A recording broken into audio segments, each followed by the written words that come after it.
প্রাণের ডাক এসেছে, চলে আই সকলে মিলে। আইরে নবী আইরে প্রবীণ, ছুটে পতাকা তলে। আইরে নবী আইরে প্রবীণ, ছুটে পতাকা তলে। আল কোরআনের ডাক এসেছে, চলে আই সকলে মিলে। আইরে নবী আইরে প্রবীণ, ছুটে পতাকা তোলে। আইরে নবী আইরে প্রবীণ, ছুটে পতাকা তোলে। পুরাণ মোদের আলোর পথে, পুরাণ মোদের আশা, পুরাণ মোদের সুখের জীবন, পুরাণ ভালোবাসা। মেনে নিলে তা খুশি রাসূল খোদা, শান্তি আছে সর্বদিকে। মেনে নিলে তা খুশি রাসূল খোদা, শান্তি আছে সর্বদিকে। আল কোরআনের ডাক এসেছে, চলে আই সকলে মিলে।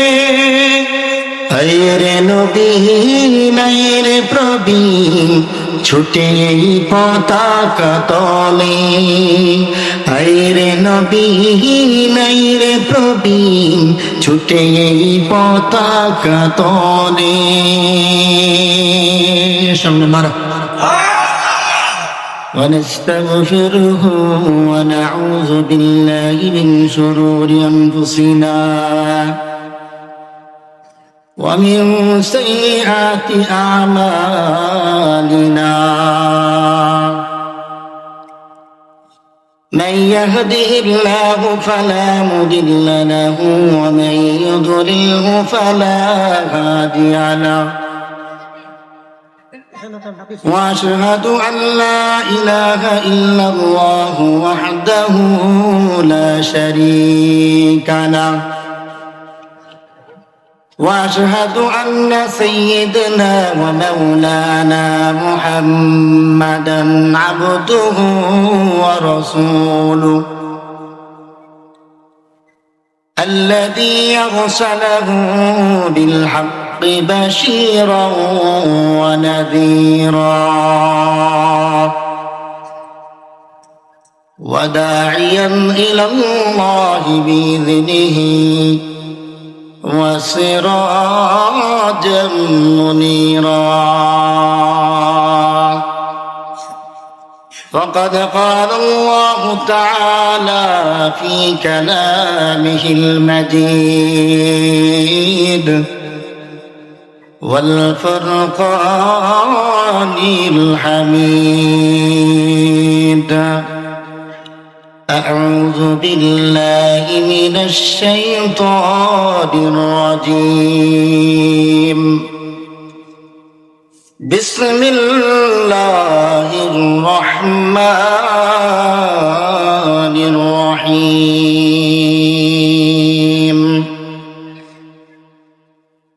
وإلهكم إله واحد، لا إله إلا هو الرحمن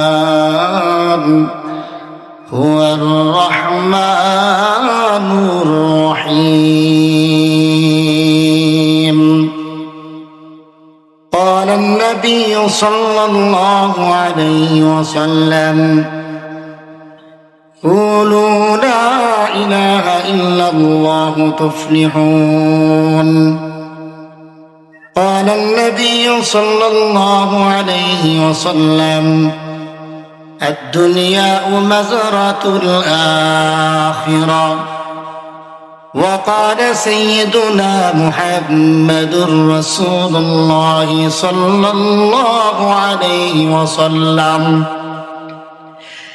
إن الله وملائكته يصلون على النبي يا أيها الذين آمنوا صلوا عليه وسلموا تسليما اللهم صل على محمد وعلى آل محمد كما صليت على إبراهيم وعلى آل إبراهيم إنك حميد مجيد اللهم بارك على محمد وعلى آل محمد كما باركت على إبراهيم وعلى آل إبراهيم إنك حميد مجيد لا إله إلا الله لا شكر محبة لا إله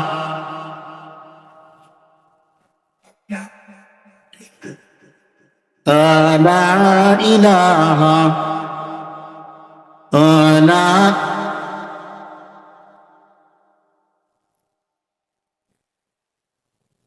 যে কালিমা পরে বেলাল পেল কত যন্ত্রণা যে কালিমা পরে হোসাইন শহীদ হলো কারবালা যে কালিমা পরে বেলাল পেল কত যন্ত্রণা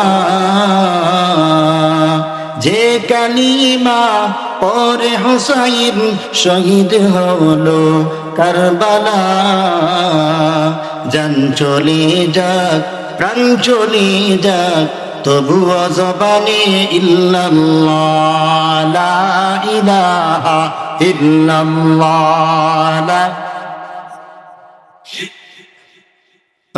লা ইলাহা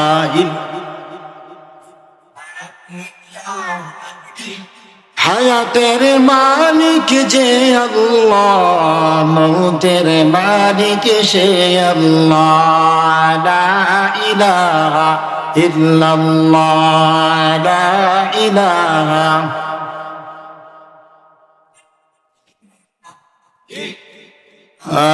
লা ইলাহা লা ইলাহা ইল্লাল্লাহ মুহাম্মাদুর রাসূলুল্লাহ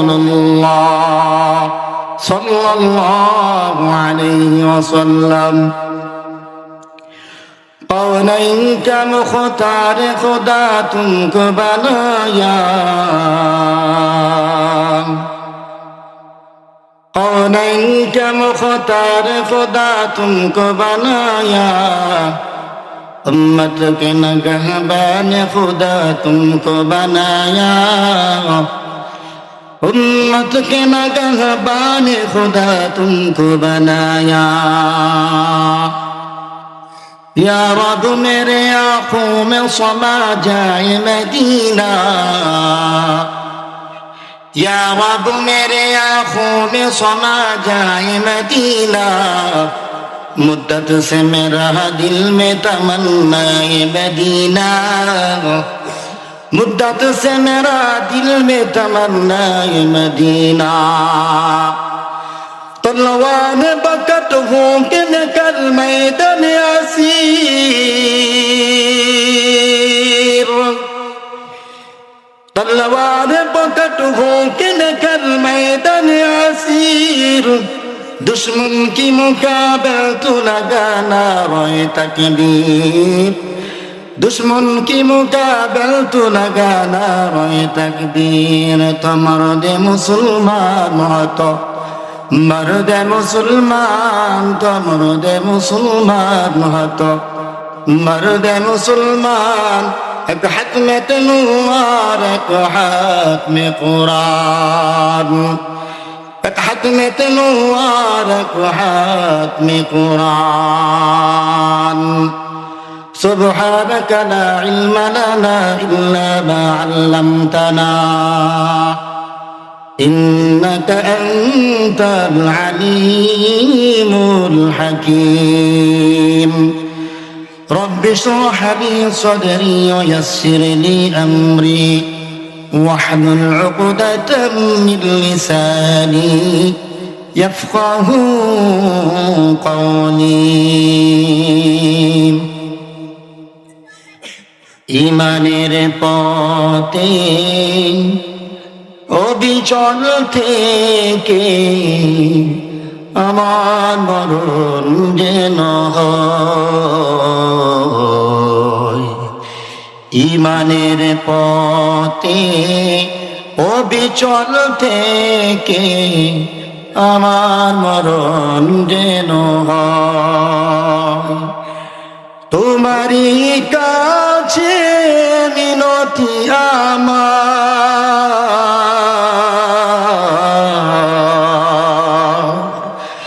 তোমারই কাছে মিনতি আমার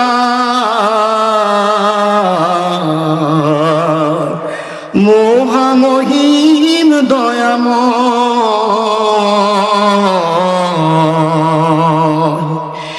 ইমানের পথে অবিচল থেকে আমার মরণ যেন হয় ইমানের পথে অবিচল থেকে আমার মরণ যেন হয় প্রতিদিন মিথ্যের মুখোমুখি হই বেদিন ফাঁসে কেরা করে হইচই প্রতিদিন মিথ্যের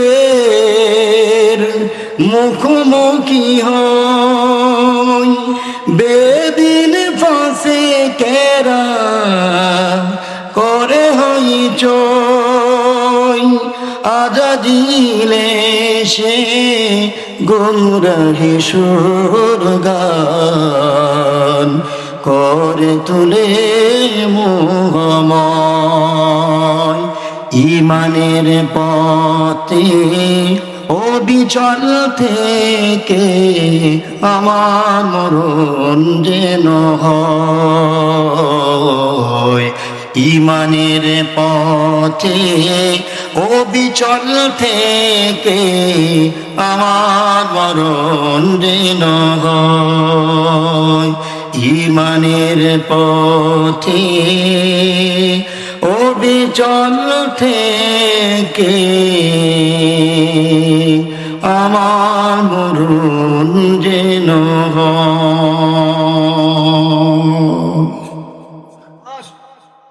আল্লাহ পাক রব্বুল আলামিন আমাদেরকে যেন ঈমানের সহিত মৃত্যুদের সকলে বলি আমিন।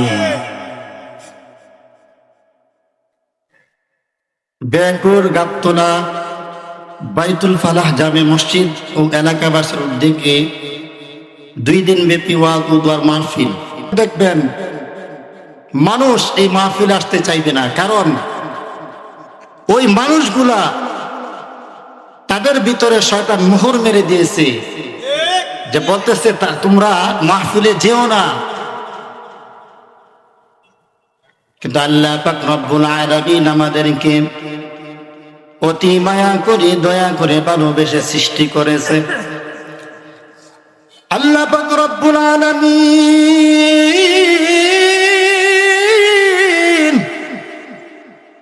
আল্লাহ পাক রব্বুল আলামিন বলে, ও আদম সন্তান, তোমাকে আমি মায়া করে দয়া করে ভালোবেসে আমি সৃষ্টি করেছি।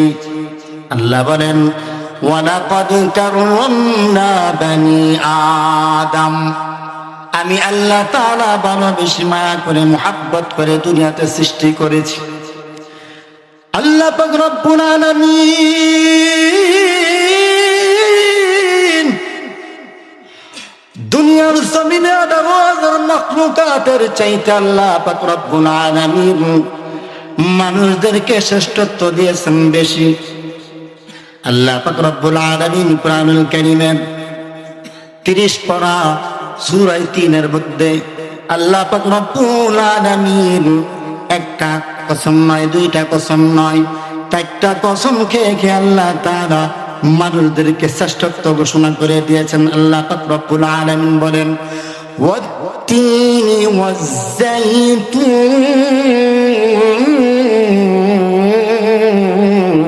আল্লাহু আকবার,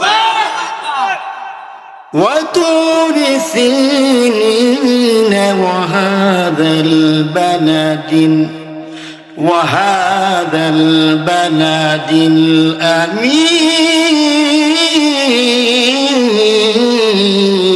الأمين الله أكبر الله পাক রব্বুল আলামিন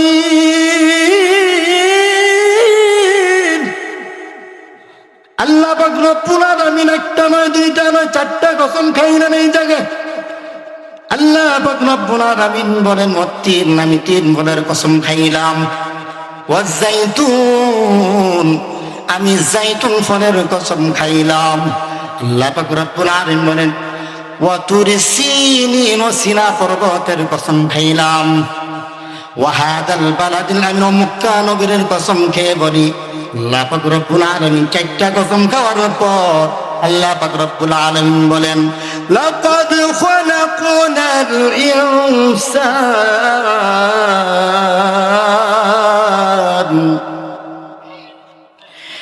ইনসানা ফি আহসানি তাকবীর।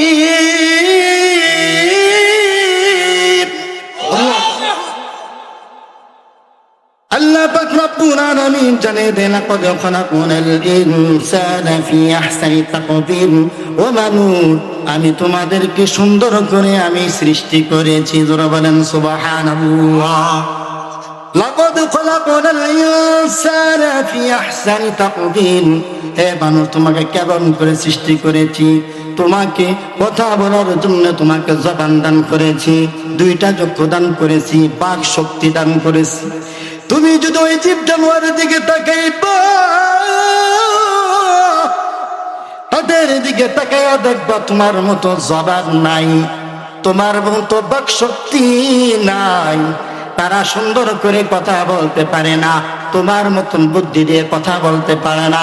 এই জন্য আমি আল্লাহ তাআলা 18,000 মাখলুকাতের চাইতে আমি আদম সন্তানদেরকে শ্রেষ্ঠ ঘোষণা করে দিয়েছি। যারা বলেন সুবহানাল্লাহ। ও মানুষ,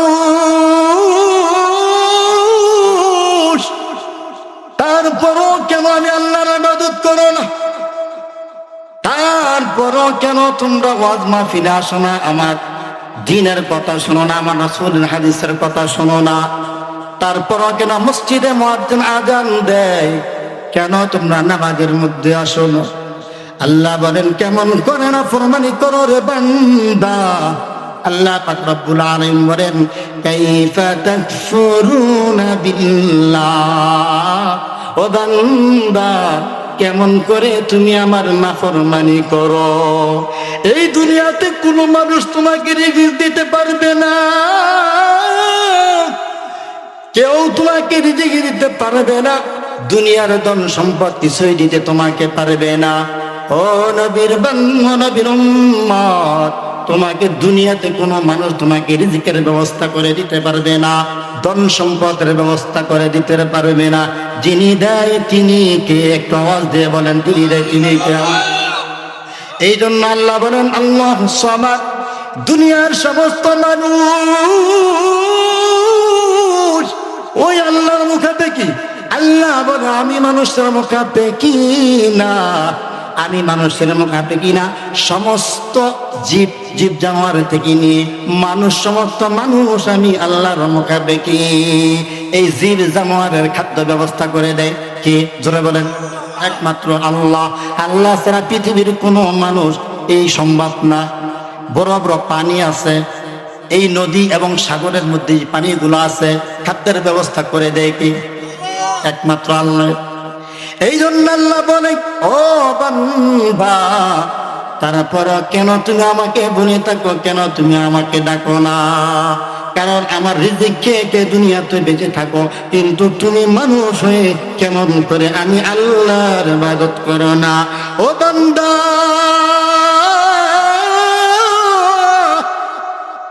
যেই নিয়ামত তুমি দুনিয়াতে খাইতেছো, মা গর্ভ থেকে নিয়ে মৃত্যু পর্যন্ত কত নিয়ামত তোমারে আমি খাওয়াইলাম। ও বান্দা, হাসরের ময়দানে যদি আমি একটা নিয়ামতের হিসাব নেই, তুমি একটা নিয়ামতের হিসাব তুমি দিতে পারবা না, দিয়ে তুমি যাইতে পারবা না। এই জন্য আল্লাহ তাআলা সূরাতুর রহমানের মধ্যে আল্লাহ তাআলা বারবার জানিয়ে দেয়, ফাবিআই আলাই রাব্বিকুমা তুকাজ্জিবান।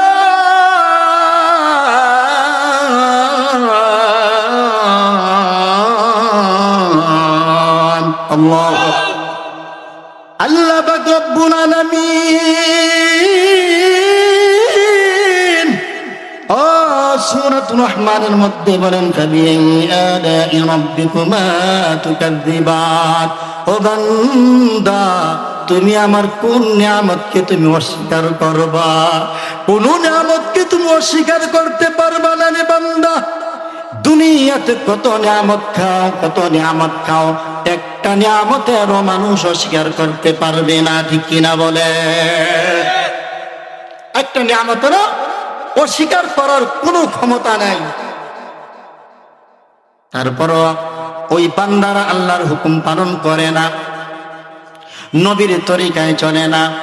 আল্লাহ পাক রব্বুল আলামিনের নিয়ামতকে গুণগান গাইতে হবে এবং এই দুনিয়াতে ওসিলা ধরতে হবে আমার নবীকে।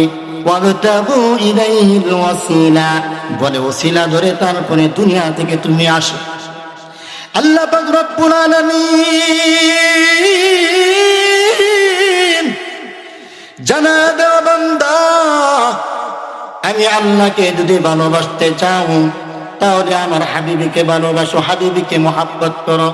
আল্লাহ পাক রব্বুল আলামিন বলেন, কুল ইন কুনতুম তুহিব্বুনাল্লাহ ফাত্তাবিউনি ইউহিব্বুকুমুল্লাহ ওয়া ইয়াগফির লাকুম যুনুবাকুম ওয়াল্লাহু গফুরুর রহিম।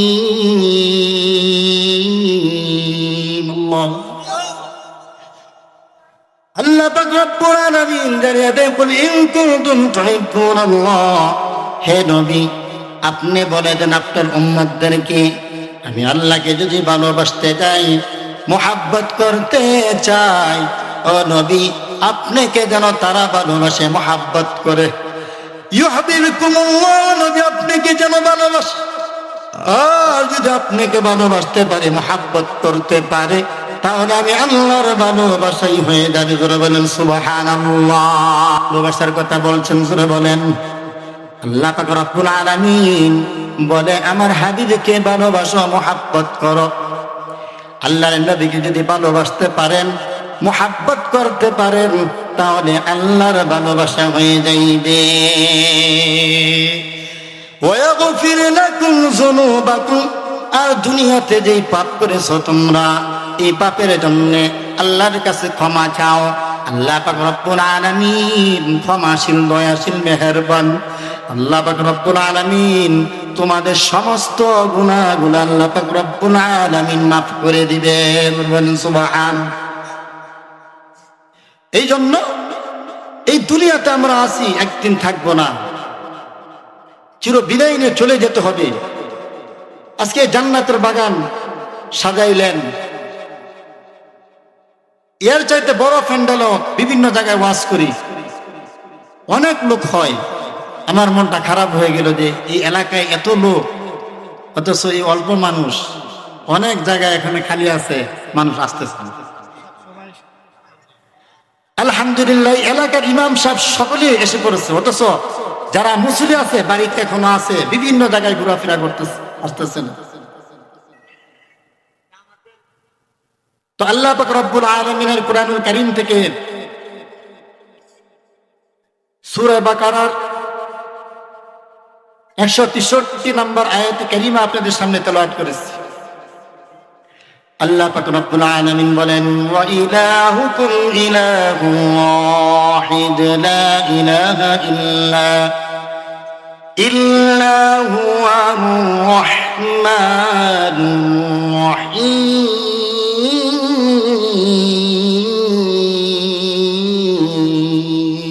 আল্লাহু আকবার। আমার আল্লাহ পাক রব্বুল আলামিন জানিয়ে দেয়, ওয়া ইলাহুকুম ইলাহু ওয়াহিদ। আল্লাহ বলেন, আমি তোমাদের ইলাহ ওয়াহিদ, আমি এক, আমি ছাড়া কোনো মাবুদ নাই। আমাদের ইলাহ কয়জন? আওয়াজ দিয়ে বলেন।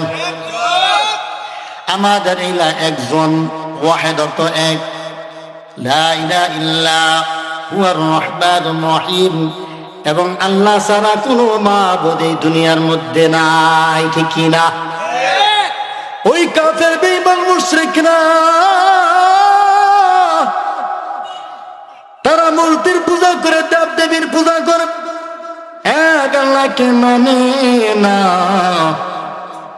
এই দুনিয়াতে আমাদের ইলাহ এক, কিন্তু তারা মানতে চায় না, তারা মানতে চায় না। আল্লাহ পাক রব্বুল আলামিন নিজেই বলে, ওয়া ইলাহুকুম ইলাহুন ওয়াহিদ, তোমাদের ইলাহ আমি এবং আমি এক, আমি ছাড়া কোনো মাবুদ দুনিয়ার মধ্যে নাই। আদম পয়গম্বর থেকে নিয়ে ওই নবী মুহাম্মদুর রাসূলুল্লাহ সাল্লাল্লাহু আলাইহি সাল্লাম পর্যন্ত শুধু এই ইলার দাওয়াত দিয়েছেন নবীরা। পথহারা মানুষদেরকে পথের মধ্যে এনেছেন, সমস্ত মানুষদেরকে এই ইলার দাওয়াত দিয়েছেন। আমার নবী পর্যন্ত এক ইলা লা ইলাহা ইল্লাল্লাহ, এভাবে এক ইলার দাওয়াত দিয়েছেন দুনিয়ার মধ্যে। কিন্তু এই ইলাহ আমাদের এক, এই ইলাহকে স্মরণ করতে হবে। দুনিয়াতে কত মানুষ মাজারে গিয়ে সাজদা দেয়, আছে না নাই? মাজারে গিয়ে সাজদা দেয়, অথচ সাজদার একমাত্র মালিক কে? আওয়াজ দিয়ে বলেন। আল্লাহ বলেন, সাজদা দেওয়ার মালিক হলো আল্লাহ। এই দুনিয়ার কোন মানুষের পায়ে সাজদা দেওয়া চলবে না। ইবাদতের যোগ্যের মালিককে একটু আওয়াজ দিয়ে বলেন। এদিকে তাকান, এদিকে তাকান। একমাত্র ইবাদত করার মালিককে জোরে বলেন। আল্লাহ বলেন, ওয়া কাদা রাব্বুকা আল্লা তা'বুদু ইল্লা ইয়া। এই দুনিয়াতে একমাত্র ইবাদত করবা তুমি, আমি আল্লাহ। আর কোন ইবাদত এই দুনিয়ার মধ্যে চলবে না। ঠিক কিনা? জোরে আওয়াজ দিয়ে বলেন। তাহলে কেন গায়রুল্লাহকে সিজদা করেন? কেন গায়রুল্লাহর ইবাদত করেন? এই দুনিয়াতে যারা শিরক করে, আল্লাহ পাক রব্বুল আলামিন বলেন, ইন্নাশ শিরকা লাযুলমুন আযীম। নিশ্চয়ই শিরক একটা জুলুম করা হলো আমি আল্লাহর সাথে। ইন্নাশ শিরকা লাযুলমুন আযীম, যারা শিরক করে আমি আল্লাহর সাথে জুলুম করা হইল। মানুষ মানুষকে যেরকম জুলুম করে, অত্যাচার করে, আল্লাহ বলেন, ইন্নাশ শিরকা লাযুলমুন আযীম, আমি আল্লাহর সাথে যেই মানুষটা অন্যদিকে গিয়ে সিজদা দেয়, মানুষের পূজা করে, মানুষকে গিয়ে সিজদা করে, ওই মানুষরা শিরক করলো, আমি আল্লাহর সাথে তারা জুলুম করলো। তাহলে সমস্ত মুসলমান একমাত্র আল্লাহর ইবাদত করতে হবে। দুনিয়াতে কারো সামনে মাথা নত করা যাইবে না। একমাত্র মাথা যদি নত করতে হয়, একমাত্র আল্লাহর সামনে মাথা নত করতে হবে। ঠিক কিনা? এক আল্লাহর সামনে মাথা নত করতে হবে। আর কোন মাজারে বাজারে, কোন এই খানকার পীরের দরবারে গিয়ে আমাদের সিজদা করা চলবে না, চলবে না, চলবে না। যে সিজদা করবে সে শিরিক করলো। শিরিকের গুনাহ আল্লাহ তাআলা মাফ করবেন না। শিরিক করলে কাফের হয়ে যাবে। এই জন্য যুগে যুগে নবী রাসূলগণ এই কালিমার দাওয়াত দিয়েছেন। আমার আপনার নবী, নবী রাহমাতাল লিল আলামিন, যখন কাফেরদেরকে কালিমার দাওয়াত দেওয়া আরম্ভ করে দিলেন, ওই কাফের বেঈমান মুশরিকরা আমার আপনার নবী রহমাতাল লিল আলামিনের চাচা আবু তালেবের কাছে গিয়ে বলে, ও আবু তালেব, তোমার ভাতিজা মুহাম্মদ কোন দিন প্রচার করে? সারা জীবন মূর্তির পূজা করলাম, গাছের পূজা করলাম, মাছের পূজা করলাম, তোমার ভাতিজা মুহাম্মদ বলে কোন ধর্ম আসছে? তার খোদা বলে একজন। ও আবু তালেব, তোমার ভাতিজাকে এই দিনের কাছ থেকে তুমি ফিরায় রাখো, আর যদি না ফিরায় রাখো তাহলে তোমার সাথে ব্যবসা বাণিজ্য বন্ধ করে দিব, তোমার সাথে লেনদেন ব্যবসা বাণিজ্য সব কিছু আমরা তোমার কাছ থেকে দূর করে দিব। আমার আপনার নবী রাহমাতাল লিল আলামিনের চাচা আবু তালেব ভাতিজা মুহাম্মদকে ডাক দিয়ে বলে, ও ভাতিজা মুহাম্মদ, তুমি বলে ওই কালিমার দাওয়াত দাও, দিনের দাওয়াত দাও, সমস্ত কাফের বেঈমান মুশরিকরা তোমার জন্য আমার কাছে নালিশ করেছে, এই দিন থেকে তুমি ফিরে আসো। মায়ার নবী রহমাতাল লিল আলামিন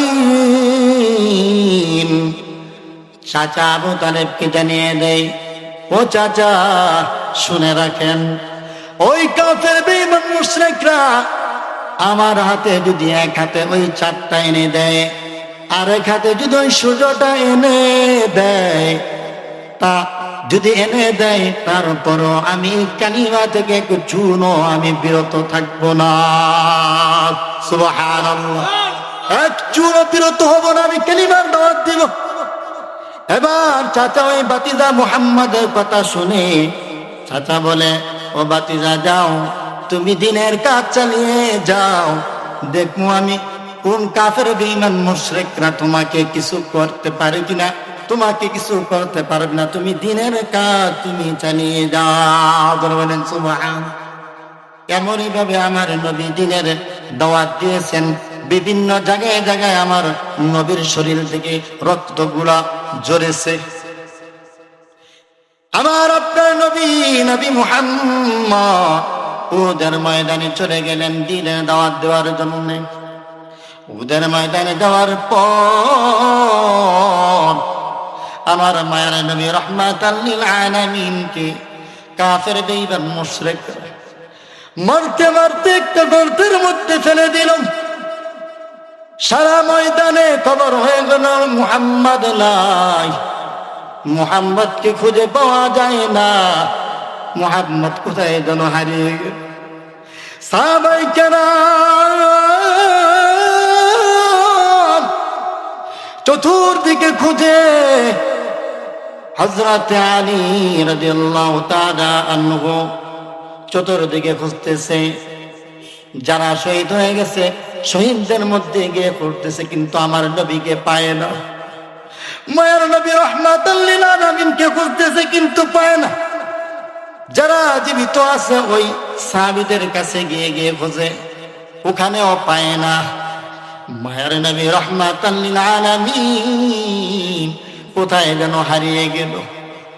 হযরত আলী রাদিয়াল্লাহু তাআলা আনহু আল্লাহ পাক রব্বুল আলামিনের আকাশের দিকে হাত উঠাইয়া উঠাইয়া বলে, ওগো আল্লাহ,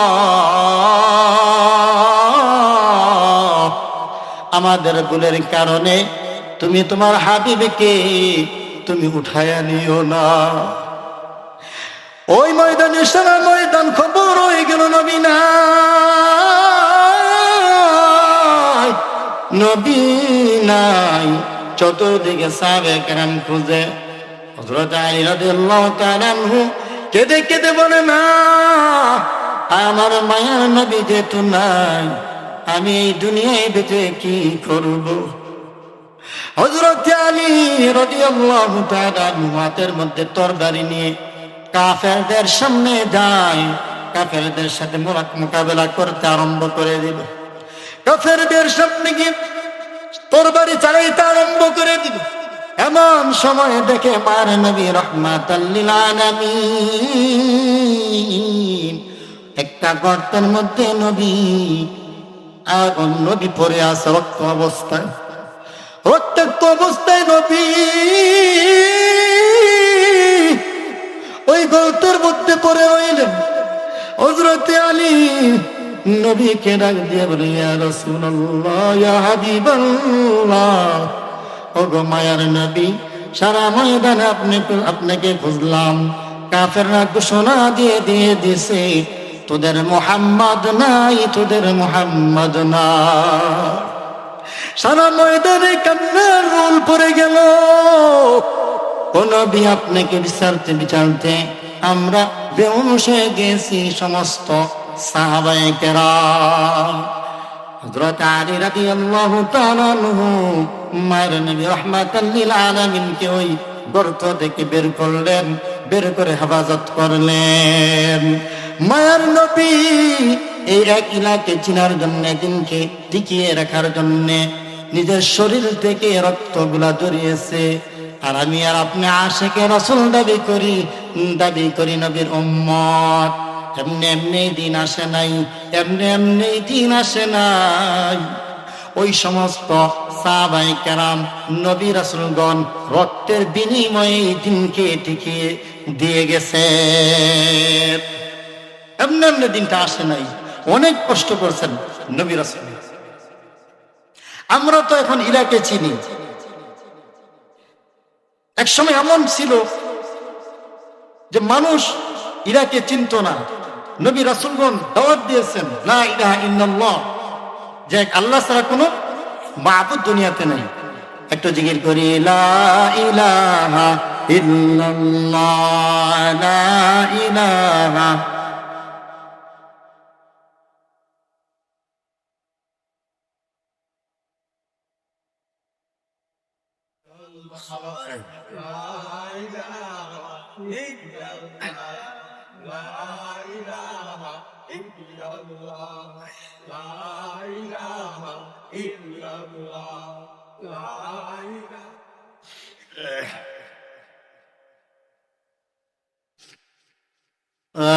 লা ইলাহা ইল্লাল্লাহ, লা ইলাহা, লা ইলাহা ইল্লাল্লাহ মুহাম্মাদুর রাসূলুল্লাহ সাল্লাল্লাহু আলাইহি ওয়াসাল্লাম। এক আল্লাহকে চিনানোর জন্য যুগে যুগে নবী রাসূলগণ আল্লাহ তাআলা দুনিয়ার মধ্যে প্রেরণ করেছেন। আমাদের জাতির পিতা, সকলে বলেন আমাদের জাতির পিতা কে? আগে বলতো বঙ্গবন্ধু শেখ মুজিবুর রহমান, নাকি?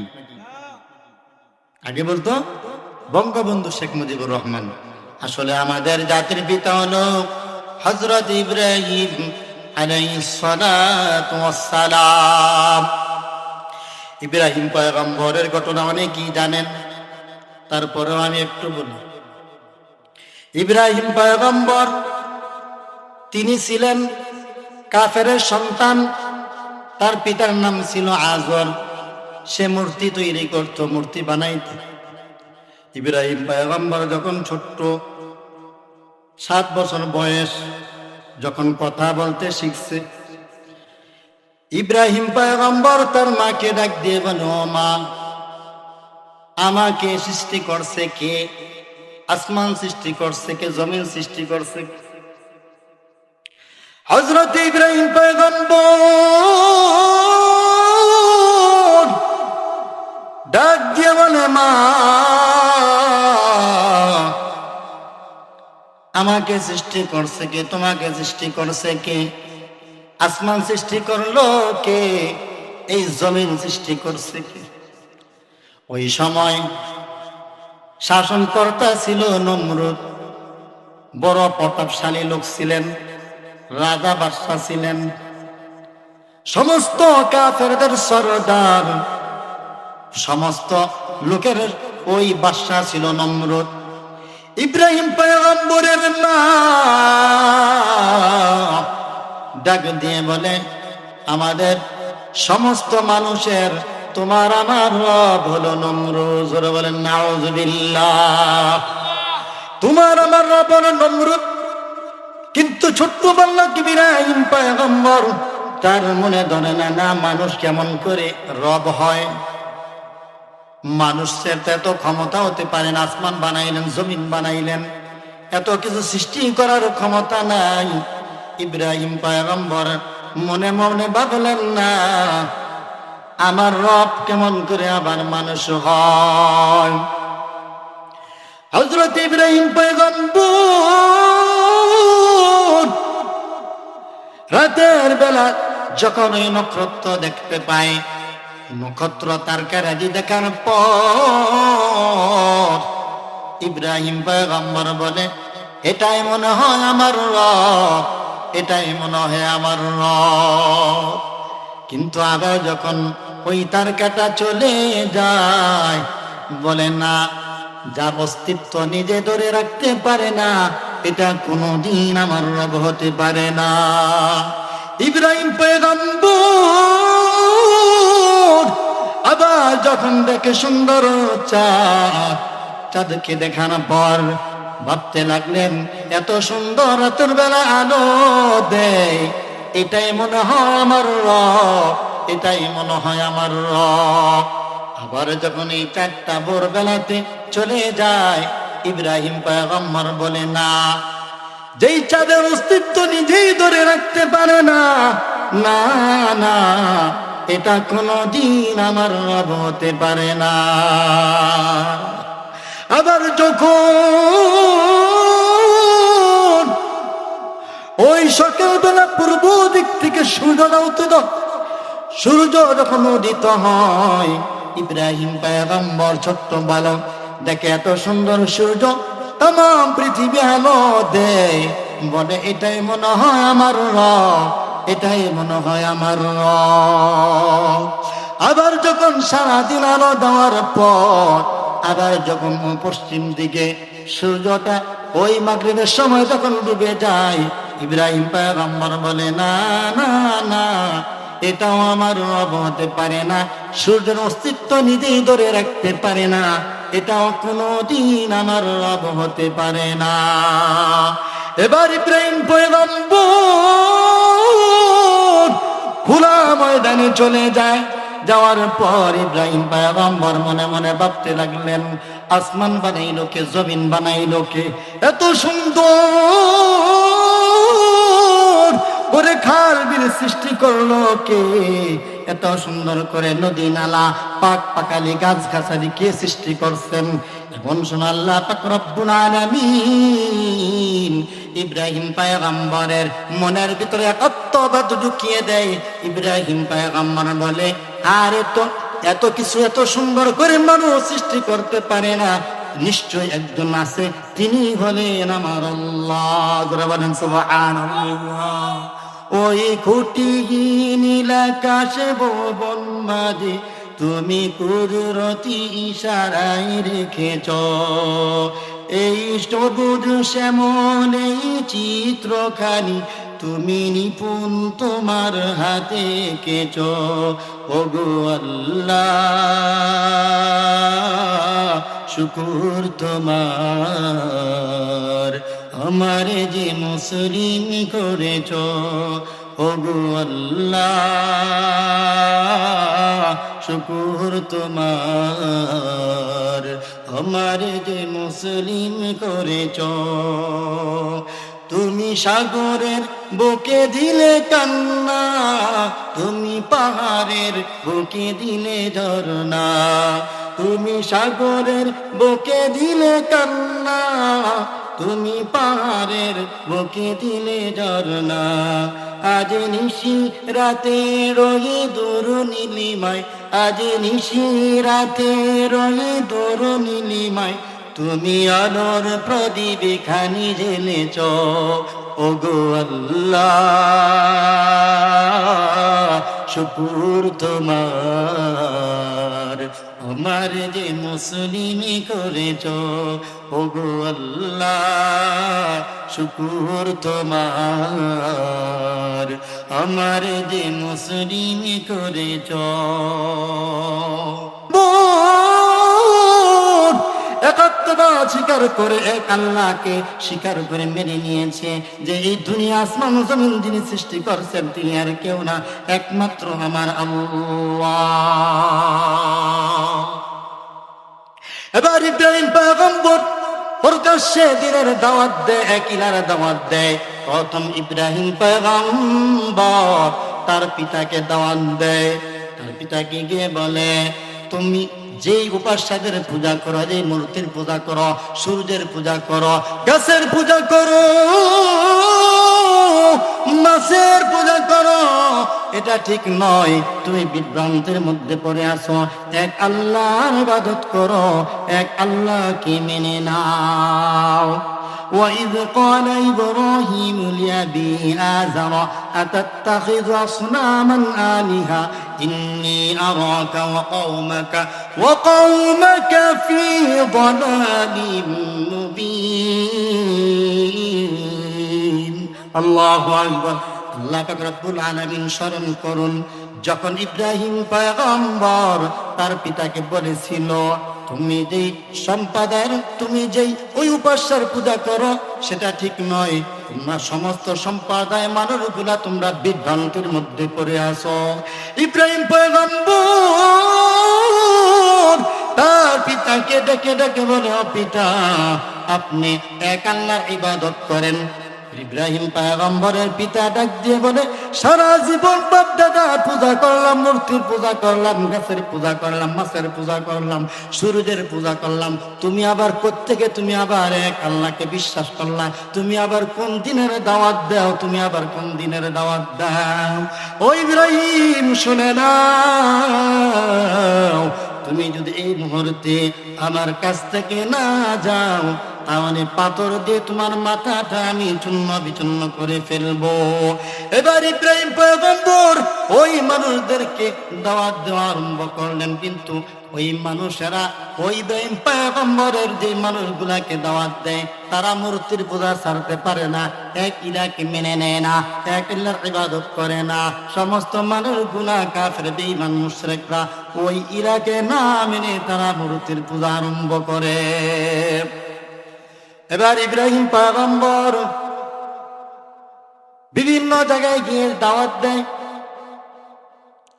কিন্তু ইব্রাহিম পয়গম্বরের কিছু কিছু লোক, অল্প কিছু লোক ঈমান আনে, কিন্তু অনেক লোক তারা ওই পূজার মধ্যেই পড়ে আসে। এবার ইব্রাহিম পয়গম্বর শুধু সুযোগ খুঁজে কি করব। এবার ইব্রাহিম পয়গম্বর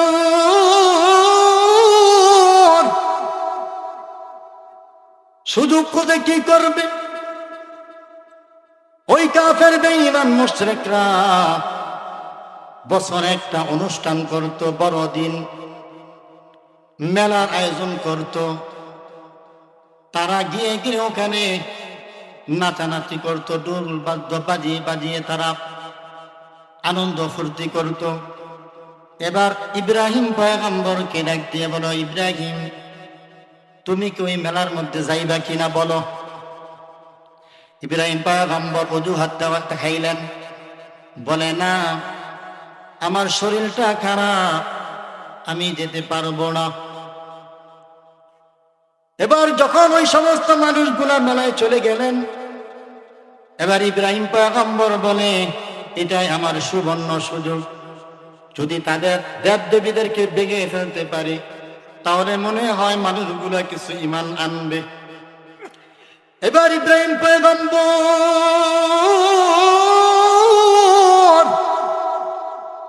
ওই দেব দেবীর ঘরের মধ্যে গিয়ে দেখে তাদের সামনে কত ফল ফলাদি খাদ্য ওগুলা সামনে দিয়ে দিয়েছে, কিন্তু ফল খায় না, মূর্তিরা তো খাইতে পারে না। ইব্রাহিম পয়গম্বর বলে, খাও না কেন? কথাও বলে না, খায় না।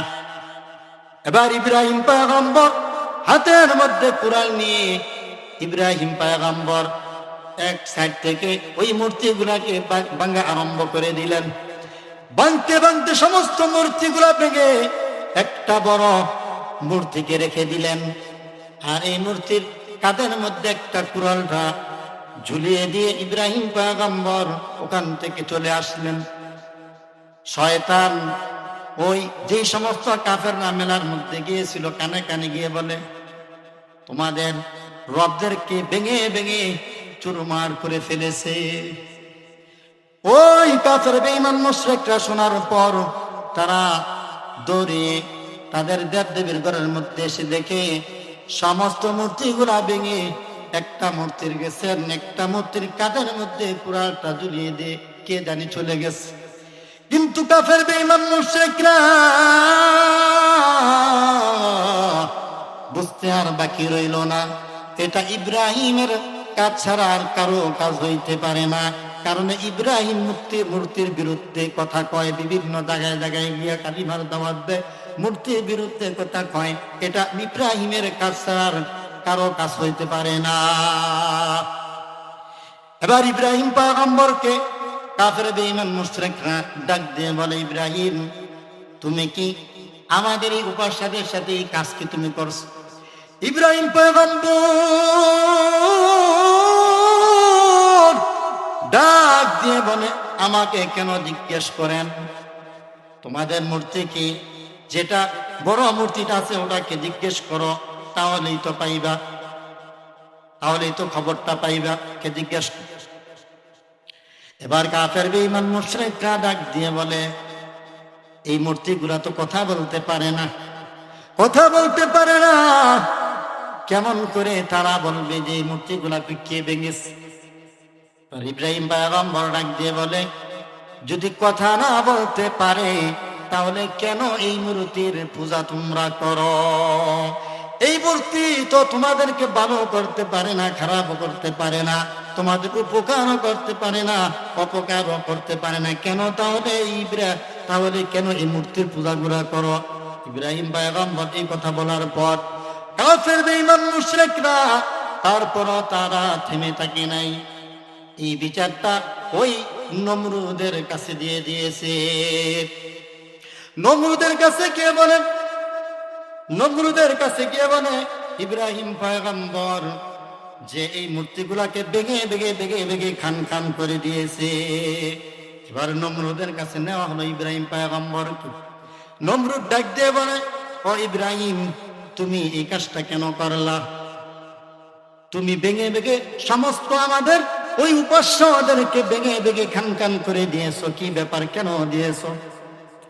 এবার ইব্রাহিম পয়গম্বরকে ওই নমরুদ ডাক দিয়ে বলে, তোমার রবকে একটু আমাকে জানিয়ে দাও, তোমার রবকে একটু জানিয়ে দাও। ইব্রাহিম পয়গম্বর ওই নমরুদকে বলে, ইয ক্বালা ইব্রাহিম রাব্বিয়াল্লাযী ইউহয়ী ওয়া যুমীত। আল্লাহু আকবার। ইব্রাহিম পয়গম্বর জানিয়ে দে আমার রব এমন রব যে রব বাঁচাইতেও পারে আবার মারতেও পারে, মানুষকে জীবন দিতে পারে আবার মানুষকে মৃত্যুও দিতে পারে। এবার মোটা সোটা বুদ্ধিমান নমরুদ ডাক দিয়ে বলো, ইব্রাহিম শোনো, তুমি একটা যুক্তি দিলে আমিও একটা যুক্তি দেই। বলে কেমন যুক্তি? বলে আনা উহয়ী ওয়া ইউমীত, বলে আমিও মারতে পারি, আমিও আবার জীবিত করতে পারি। বলে কেমন করে তুমি মারতে পারো? বলে আমি যখন আমার ফাঁসির কাস্টে আসামি হয়, আমি যখন ফাঁসির কাষ্ট থেকে তাকে খালাস দিয়ে দেই, আবার আমি ইচ্ছে করলে তাকে ফাঁসিও দিতে পারি, আবার বাঁচাইতেও পারি, আমি আবার মারতেও পারি। কত বুদ্ধিমান লোক! বলে যদি আমার কাছে আমার রাজ্যের একটা লোক সে ফাঁসিপ্রাপ্ত লোক, আমি ইচ্ছা করলে তাকে খালাস করে দিতে পারি, আবার ইচ্ছে করলে তাকে আমি মারতেও পারি। এই যুক্তি দিল। এবার আল্লাহর নবী ইব্রাহিম পয়গম্বর ডাক দিয়ে বলে, আমি আরেকটা যুক্তি দেই। বলে কি যুক্তি? ইব্রাহিম পয়গম্বর বলে, ক্বালা ইব্রাহিম ফাইন্নাল্লাহা ইয়াতি বিশ-শামসি মিনাল মাশরিকি ফাতি বিহা মিনাল মাগরিব। ইব্রাহিম পয়গম্বর ডাক দিয়ে বলল, নমরুদ, আমার আল্লাহ পাক রব্বুল আলামিন পূর্ব দিক থেকে সূর্যটা উঠায়, প্রতিদিন উঠায়। তুমি যদি এতই ক্ষমতাবান হও, তাহলে তুমি একদিন পশ্চিম দিক থেকে তুমি সূর্যটা উঠাও। قال إبراهيم فإن الله يأتي بالشمس من المشرق فأتي بها من المغرب। ওই পূর্ব দিক থেকে সূর্যটা উঠায়, তুমি পারলে পশ্চিম দিক থেকে উঠিয়ে দেখাও। এবার নমরুদ হতভম্ব হয়ে গেল, ইব্রাহিমের এই যুক্তিতে হেরে গেল। কিন্তু সে থেমে নাই, সে থেমে থাকে নাই। সে তার মানুষদেরকে ডেকে ডেকে বলে, ও সম্প্রদায়ের লোকেরা, তোমরা ইব্রাহিমের শাস্তি দাবি করো। যদি তোমাদের রবের তোমরা বিচার চাও, তাহলে ইব্রাহিম পয়গম্বরের তোমরা শাস্তি দাও। এবার ইব্রাহিম পয়গম্বরকে কে কেমন করে শাস্তি দিবে? ওই নমরুদ বলে, একটা বড় একটা গর্ত করো, আর গর্তের মধ্যে লাকড়ি দাও এবং তেল দাও। এই আগুনের মধ্যে ইব্রাহিম পয়গম্বরকে ফেলানো হবে। টনের টন তেল আনা হলো, লাকড়ি আনা হলো, কয়েক মাইল পর্যন্ত আগুন জ্বালানো হলো। আগুন জ্বালানো হলো, ইব্রাহিম পয়গম্বরকে ধরে আনা হলো। হাতে পায়ে বেঁধে ইব্রাহিম পয়গম্বরকে আগুনের মধ্যে ফেলবেন। কিন্তু কেমন করে ফেলবেন? এতটা